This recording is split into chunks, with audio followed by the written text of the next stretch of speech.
And if you're ever too happy and you're looking for a recipe to be miserable, compare yourself to others. That's the fastest way to do it. You see it in almost every level. Yeah. I have a question. Is do you think there's any form of like positive way of comparison? Mm-hmm. Yeah, there are. You can compare yourself to others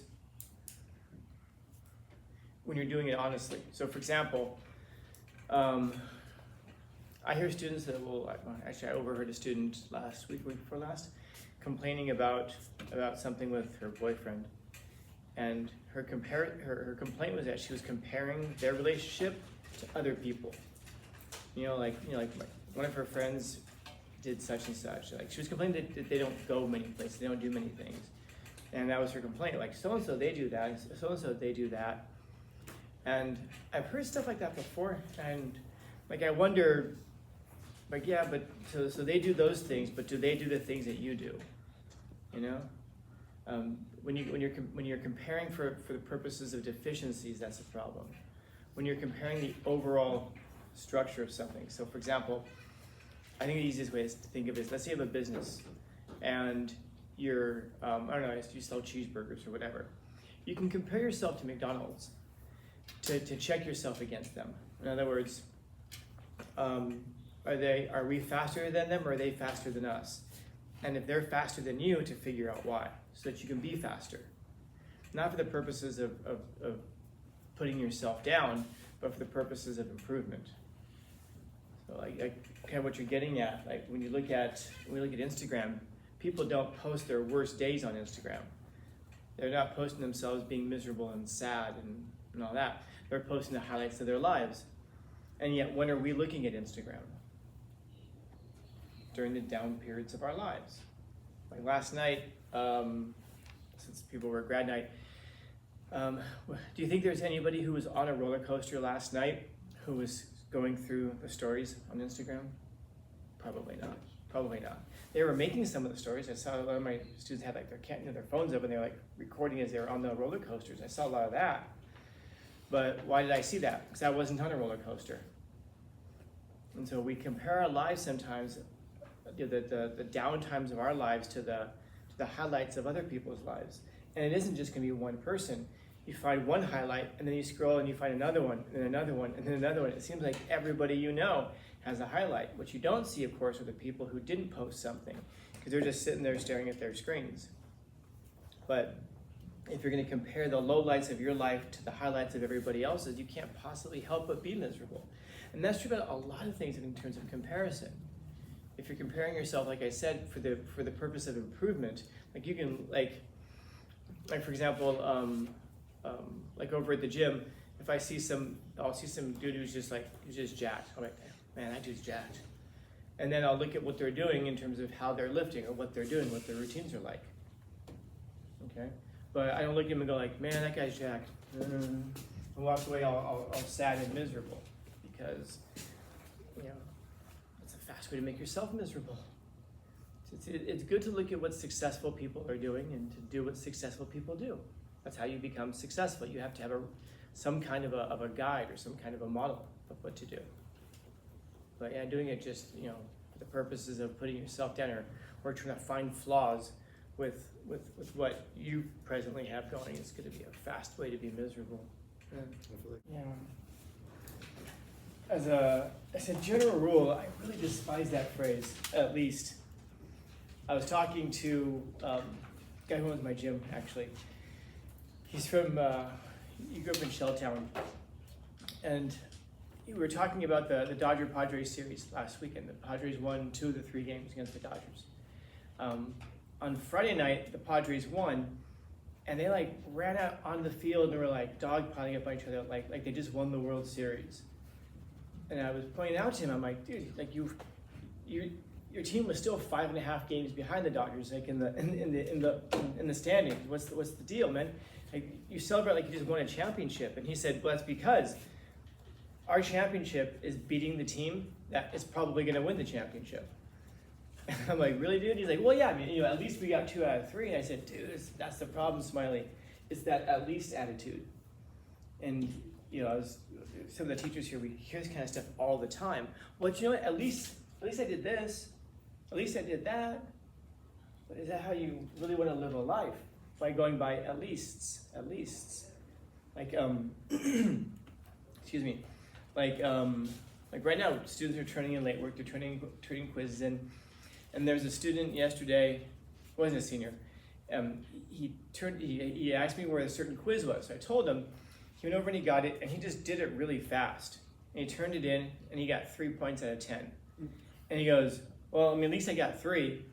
I'm like, dude, you could have taken your time and gotten 7, 8, 9. And he's like, yeah, but I just want to pass. That way I can at least get credit. And I said, dude, that's twice in 2 sentences you use the phrase "at least." If what you're aiming for is always going to be the least, what do you think you're going to achieve? You think you're going to somehow going to achieve more than the least when you're always aiming at the least? Because as a general rule, like I said, you aim at something that's way high out there. I mean, that's kind of, since we're, I'm gonna mess that up. Since the Disneyland thing just happened, that's kind of the whole, every Disneyland movie, every Disney movie begins with that, when you wish upon a star.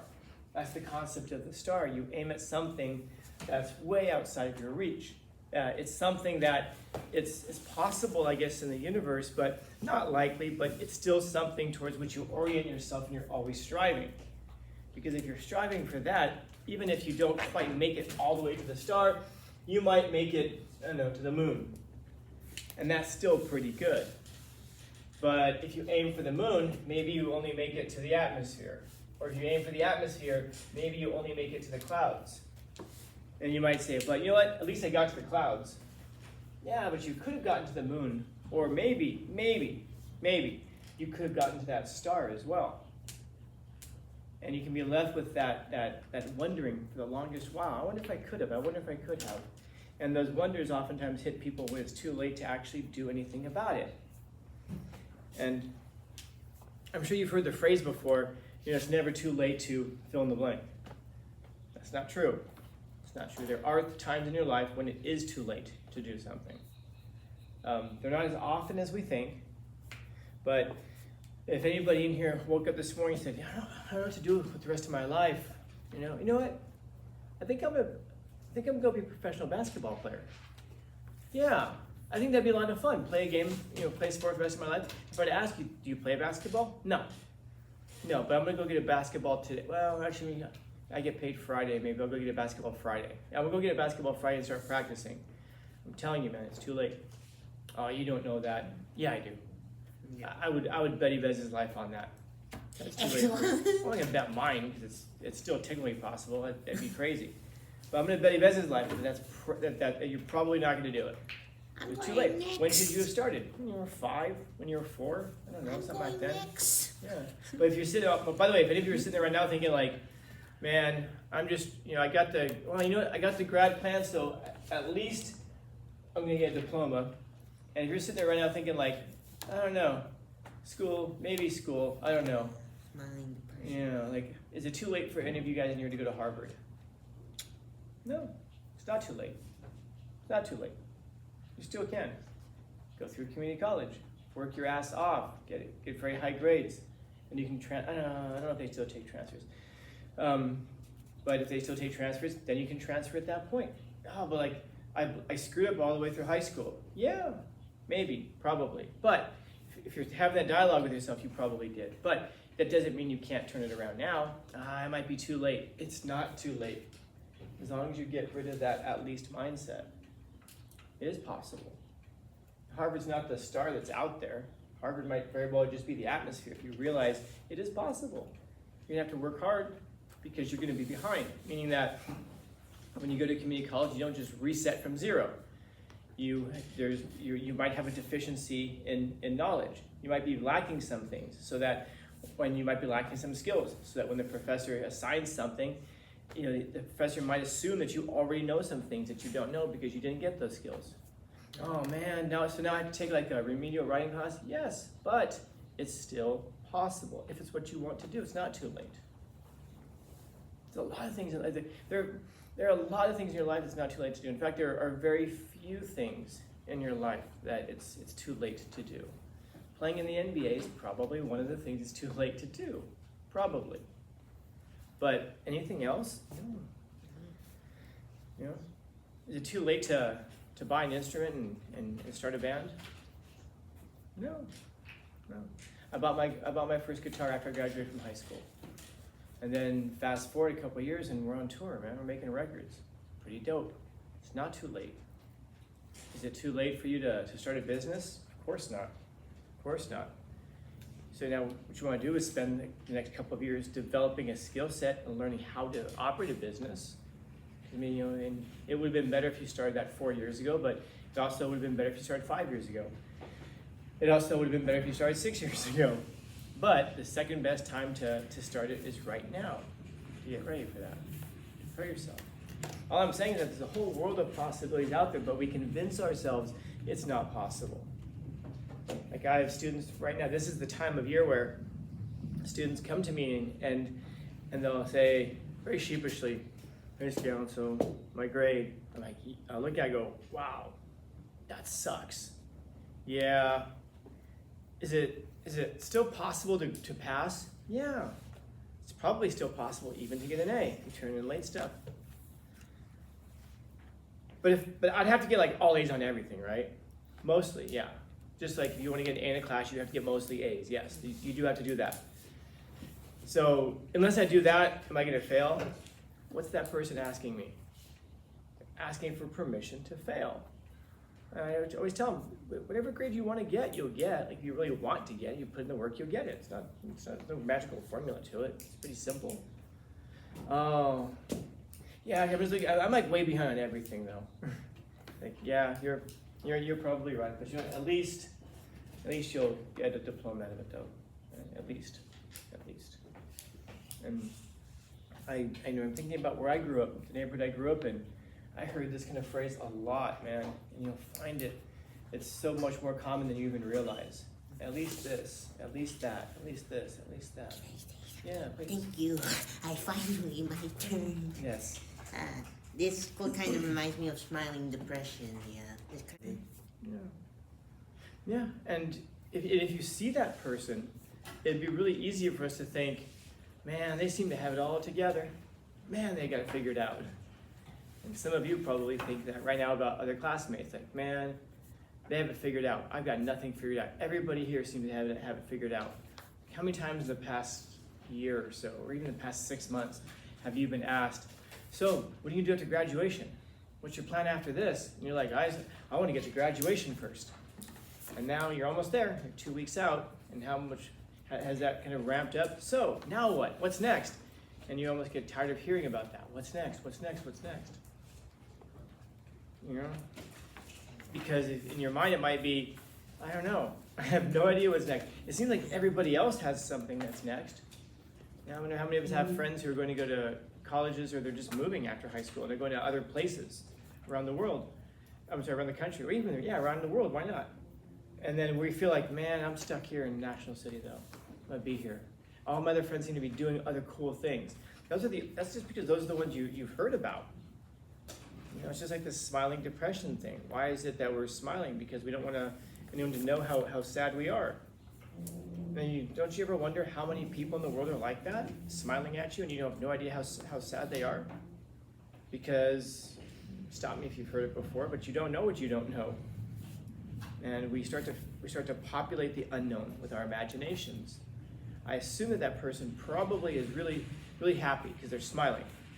Don't you ever smile and you're not happy? Yeah, all the time. So then, doesn't it connect you that lots of people might be doing the exact same thing? Nah, but they seem really happy. Of course, because we don't know what we don't know. We don't know what they're going through. Everyone's fighting a hard battle. I'm sure you've heard that before.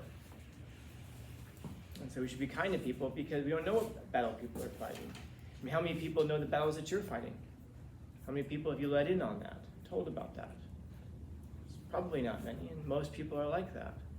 And if you let everybody in on the battles that you're fighting, you tell everybody about all the terrible things you're going through, like, I guess you can become an influencer, but it doesn't solve it's not gonna solve your problems.